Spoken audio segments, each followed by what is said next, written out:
Welcome to the deep dive. Today, we're digging into a really fascinating, kind of surprising classic from 1936, Dorothea Brande's Wake Up and Live. That's right. And what grabbed me is her story. She was, a struggling writer, and then bam, she finds this simple formula, Right. and she says it totally revolutionized her life. Suddenly, she's churning out work, 3 books in less than a year. Yeah, after barely anything for 20 years. It's It incredible. makes you lean in, right? What did she figure out? Exactly. And that's really our mission today, to pull out those practical insights from her work. Insights that can help you, listening right now, unlock your own potential. Maybe get past some of that self-sabotage Brande talks about. Yeah. Because this book, it really challenges how we usually think about success and failure. We're going to unpack that. Okay, let's jump in. She starts right off with this big question. Why do we fail? Mm-hmm. And it's this weird paradox, isn't it? Like, Yeah. we often put just as much energy into failing as we could into succeeding, That's just a key point she makes early on. which leads her to this really startling idea, the will to fail. Yeah, the will to fail. Not just a will to live or will to power, but this unconscious drive towards, well, inaction or maybe even self-destruction in a way. Exactly, a kind of inertia, a pull towards not engaging fully. It's a powerful concept. Seems so backwards. It does. But she details how it shows up, often in really subtle ways, things we might even, praise sometimes. Like what? Well, think about sleeping too much, maybe spending hours just killing time online or getting totally bogged down in research, but never actually doing the thing. Oh, I recognize some of that. Right. Or even taking on roles where you're always helping others, but never fulfilling your own potential. Mm-hmm. She mentions pathological bookworms. Huh.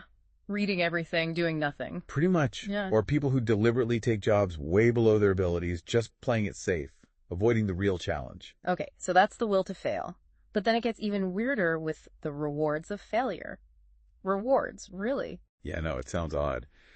But she argues failure offers these unconscious payoffs, Like what kind of payoffs? like avoiding struggle, avoiding criticism maybe, or that awkward feeling of, maybe outshining people you care about. Oh, okay, so it's like a safety blanket. Sort of. It gives you permission to just stay in that dreamy what-if state, that reverie she talks about, instead of facing the messy reality of actually trying. So failure feels comfortable in a strange way, no risk. It can be, yeah.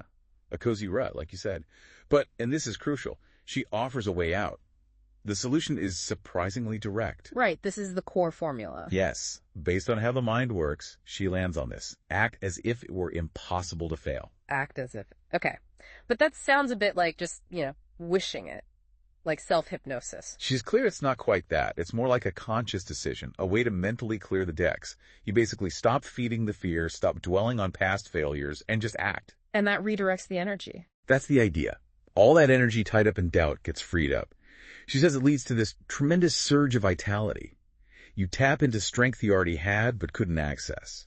Okay, so it's a mental shift with real energy behind it. But how do you do that? Does she give practical steps? Oh, absolutely. The book isn't just theory. Chapters 6 through 11 are full of practical stuff. Like what? Well, setting a confident mindset before you even start something. Intentionally getting into that impossible to fail state. Okay. And using your imagination proactively. Not just daydreaming, but picturing challenges and mentally working through them before they happen. Makes the real thing easier. Almost like rehearsing success. Kind of, yeah. And then there's discipline. Real, concrete exercises. That does. Things like setting aside specific, structured hours for focused work, no distractions, or even practicing periods of silence to build mental focus. Silence. Interesting. Yeah, it's all about building mental muscle, replacing what she calls bone laziness with purposeful action, building resilience. So it's about training your mind to support your actions, basically. Exactly, to make that act as if principle really stick. Okay, so bringing it all together then. It really comes back to that core idea. Act as if it were impossible to fail. And success, the way she describes it, isn't about frantic rushing. It's a delightful conciseness and unimpeded movement, like effortless flow. Like that painting analogy she uses, painting just as fast as I can move, smooth and effective. Precisely. It's about working with your energy, not against it. So here's something for you to think about. If you really truly acted as if failure was impossible, what's one thing? What one action, maybe something you've put off for ages, would you take today to get closer to what you really want? What part of you is just waiting for permission to break free from that old will to fail?